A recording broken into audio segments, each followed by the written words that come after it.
Tonight, a young firefighter killed battling a blaze in the BC interior. She just went to work. So this doesn't make sense. A young life cut short, a community in shock, and the wildfire still raging out of control.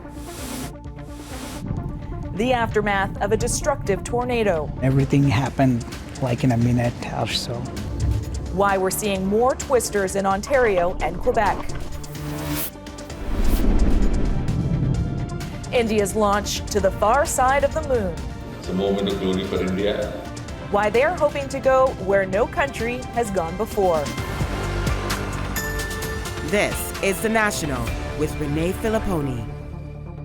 Ian is away. The small community of Revelstoke, British Columbia is in shock tonight. A family there devastated after a young woman, a firefighter, died trying to protect her community from wildfire. Devon Gale was part of a fire crew working near the city where she was born and raised when she was pinned beneath a falling tree on Thursday and killed. She was just 19. Her death, the first on the front lines of a BC wildfire in almost a decade. This tragedy comes as the province battles one of its worst wildfire seasons ever recorded, and one that won't end anytime soon. Aaron Collins is in Revelstoke tonight. You can smell the danger hanging over the Rockies here. Smoke from wildfires thick in Revelstoke, BC. But there's grief in the air here too. Devon Gale died fighting one of the fires burning outside of her hometown. Gale, just 19, killed clearing brush in a remote area where a small fire had started. Her fellow firefighters found her caught under a fallen tree. She just went to work.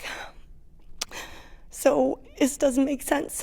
And it's really, really hard. And there's going to be a lot of people grieving this young lady because she was so beautiful and she will be so, so missed in this community by so many people. Growing up, Gale was an avid gymnast, a talented athlete and mentor for younger members of her club. Gale only graduated from high school 2 years ago. This was the teenager's first season fighting wildfires. Her coach left shaken by her death. She was just one of the most beautiful human beings you could ever meet. No one ever walked away from Devon without feeling just a little bit better. She was so special. Gale's brother posted online about his sister's death, saying he was so grateful to have grown up beside her. She truly didn't deserve this. About 2,000 firefighters are working to put out wildfires across BC. The death of one of them makes this season all the more tragic. It's hard to think of a more dramatic example of sacrifice and commitment to the people of British Columbia than putting your life on the line, going out to the front lines to fight forest fires. This is a young woman who had her whole life ahead of her. More than 350 active fires are burning across BC. 229 are out of control. Fueled by hot, dry conditions, this fire season on pace to be the worst in BC's history. Our existing underlying conditions, sort of like the drought code conditions, those larger fuels remain quite dry. We had prolonged drought through the fall, a dry winter, and then an early start to the wildfire season this year. Experts say climate change is making wildfires more common and more intense, a problem that isn't limited to BC. Canada in the midst of a record wildfire season. New records becoming a new normal in this country. Aaron, do we have a sense of what will be happening with the fires in BC over the weekend? Yeah, Renee, there's some good news and there's some bad news on that front. The forecast has some rain, some moisture across the province over the weekend. Obviously, that's good news.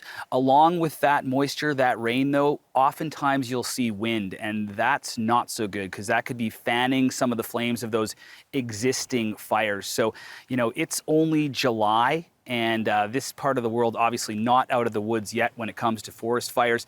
Typically, Renee, forest fire season in British Columbia can last until mid-October. Aaron, thank you.